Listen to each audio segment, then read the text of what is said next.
ప్రజలు కూడా సరైన నిర్ణయం తీసుకుని మనకు సహకరించారు. మొన్న ఎన్నికల్లో మీరు చూస్తే అటు కేంద్రంలో ఎన్డీఏ ప్రభుత్వం వచ్చినప్పుడు మనం క్రూషియల్గా తయారయ్యే పరిస్థితికి వచ్చాం. ఎప్పుడు కూడా తెలుగుదేశం పార్టీని మీరు గుర్తుపెట్టుకోవాలి, బ్లాక్మెయిల్ రాజకీయాలు ఎప్పుడు మనం చెయ్యం. విశ్వసనీయతకు మారుపేరుగా రాజకీయాలు చేశాం. మనకు అధికారం ముఖ్యం కాదు, రాష్ట్ర అభివృద్ధి ముఖ్యం, తెలుగు జాతి ప్రయోజనాలు ముఖ్యం, రాష్ట్ర ప్రయోజనాలే ముఖ్యంగా మనం ముందుకు పోయాం. అదే సమయంలో మనం ఒక్కసారి మీరు ఆలోచిస్తే ఎప్పుడు అధికారంలో లేక మనం చాలా అవకాశాలు వచ్చాయి.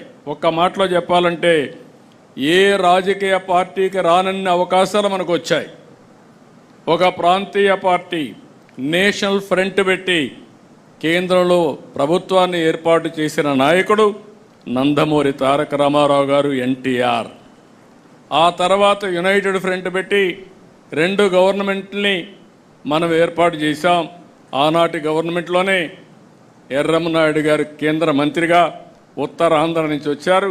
తర్వాత ఈరోజు రామ్మోహన్ నాయుడు కేంద్రంలో మంత్రిగా ఉండే పరిస్థితికి వచ్చారు.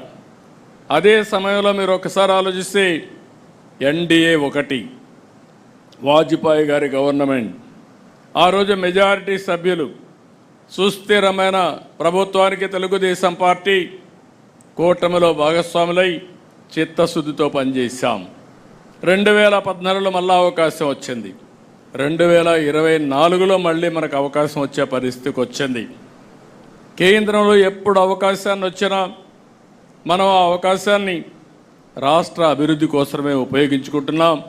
ఈరోజు కానీ కేంద్ర ప్రభుత్వం కానీ సహకారం లేకపోతే వెంటిలేటర్ పై నుండే రాష్ట్ర ఆర్థిక పరిస్థితిని బయట తీసుకొచ్చే పరిస్థితి కూడా లేదు. వారు సహకరించారు. దాంతో ఒక్కొక్క సమస్యని పరిష్కారం చేసుకుంటూ ముందుకు పోతున్నాం. మనం అందరం ఒకటి గుర్తుపెట్టుకోవాలి, 1 ఇయర్ కంటే ముందున్న సమస్య ఈరోజు లేదు. అట్లని చెప్పి సమస్యలన్నీ పరిష్కారం అయిపోయినాయి, కంఫర్టబుల్గా వచ్చామని కాదు. జరిగిన విధ్వంసం 20-30 సంవత్సరాలు రాష్ట్రాన్ని ఎనికినెట్టేసింది. ఆర్థిక ఇబ్బందులున్నాయి. ఇక్కడ కూడా మీరు అందరూ గుర్తుపెట్టుకోవాలి, దక్షిణ భారతదేశంలో అన్ని